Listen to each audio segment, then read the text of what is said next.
Now we are installing this new transmission cooler for a couple different reasons.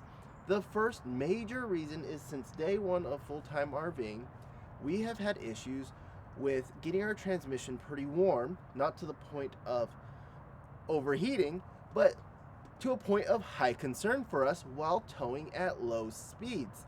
Examples of this, going into Dodge Ridge, California.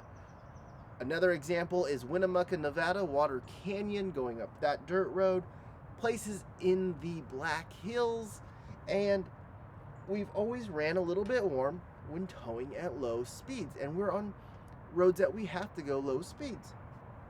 And so I have been looking for something to fix that issue. Again, we were never overheating, just to the point of concern. I would combat this by using four-wheel drive low in some instances when I could. This would get the fluids moving through the transmission and the cooler more and let us use a lower gear to make those maneuvers and drive at slow speeds.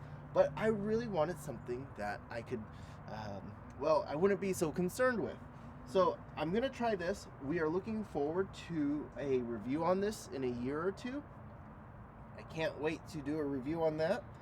The other reason we chose this one is we found the Duramax service center in Diamond Springs, California when we were there, and really like it. All they service is Duramax. All they do is Duramax. All they sell on their DMax store is Duramax. It is the Duramax store, and it is pretty amazing for us.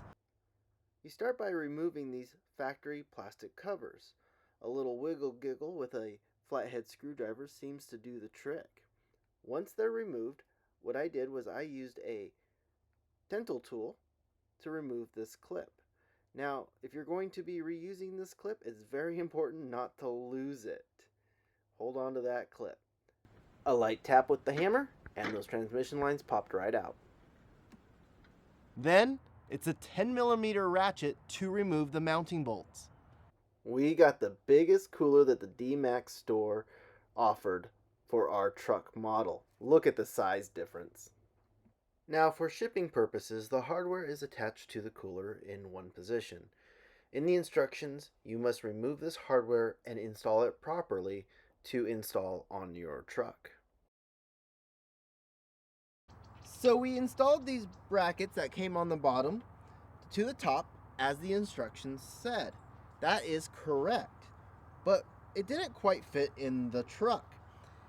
And then we were looking at these brackets that were supplied in the box, and it didn't specifically say what it was in the instructions. The smaller bracket works on 07.5 to 2010. The bigger bracket is for 06 and 07, the classic body style, the one we have. This makes much more sense. Bigger brackets, 06, 07. Smaller brackets, 07.5 to 2010. From the original cooler, we're going to remove the rubber feet and place them in the new cooler.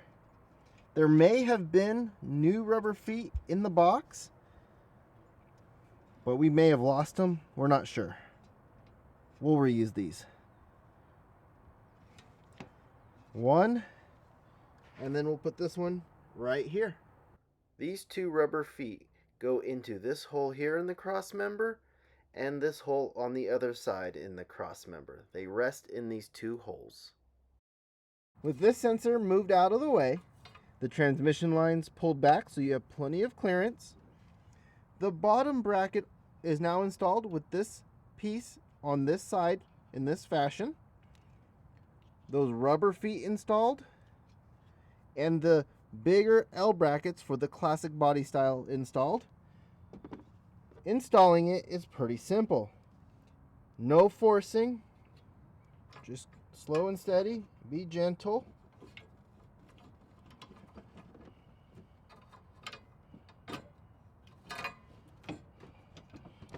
And you gotta get these brackets on the back side of this bracket.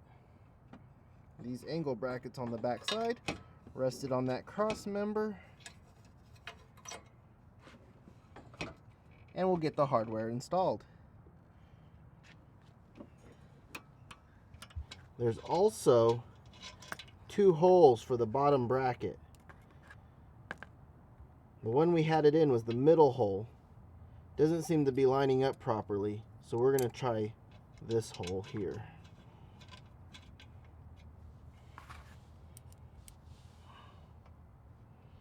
Again, this is made for 2 different body styles, 06 to 2010 and 07.5.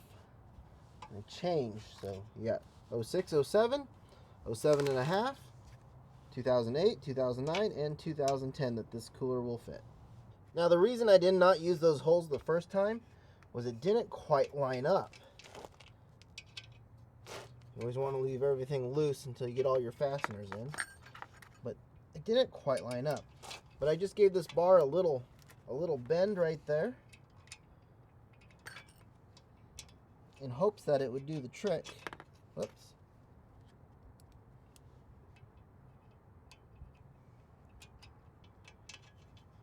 And now it lines up. Just bent that bar just a little bit. It was probably...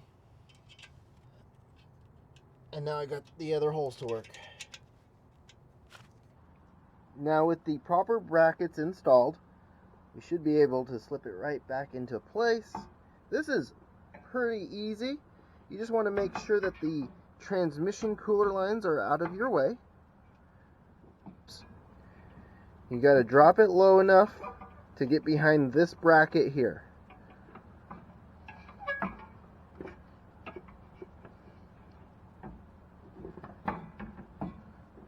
Just like that.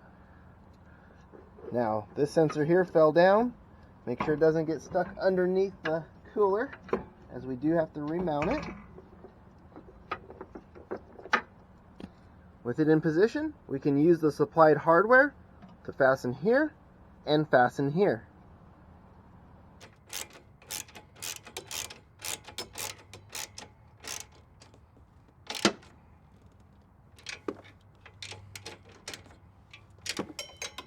Now the supplied fasteners that we got in our kit were a half inch, not half-inch bolt.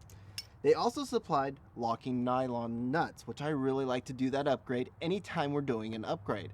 I also like to upgrade to stainless when we can, just because it looks nicer in the long run. I got that cooler in, it's in there, it's solid. We got those rubber feet set into that cross member below it, and now we're going to talk about attaching the lines.